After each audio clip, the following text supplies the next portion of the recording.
Ama n'a pas inventé la maîtrise du sang. Il y a 2 preuves qui le démontrent. Premièrement, cette dernière ne l'a jamais attesté. Elle s'est échappée de la prison de la Maison du Feu, elle explique bien qu'elle a développé cette capacité et non pas qu'elle l'a créée. L'un des meilleurs exemples pour illustrer cela, c'est Unalaq. Unalaq a appris le spirit bending après des années d'études, mais cette technique existait bien avant. Cela est démontré dans le roman de Roku où on apprend l'existence de Makitok, une puissante guérisseuse qui a la capacité de pouvoir maîtriser les esprits grâce à sa maîtrise du spirit bending.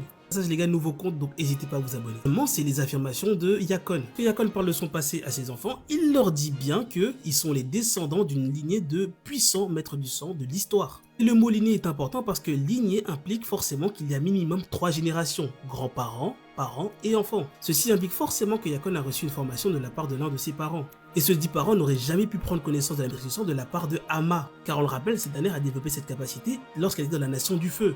Sachant que Yakon a passé son enfant dans la tribu du pôle Nord, il est impossible qu'il y ait un lien entre les deux. En conséquence, la maîtrise du sang existe depuis bien plus longtemps que Ama.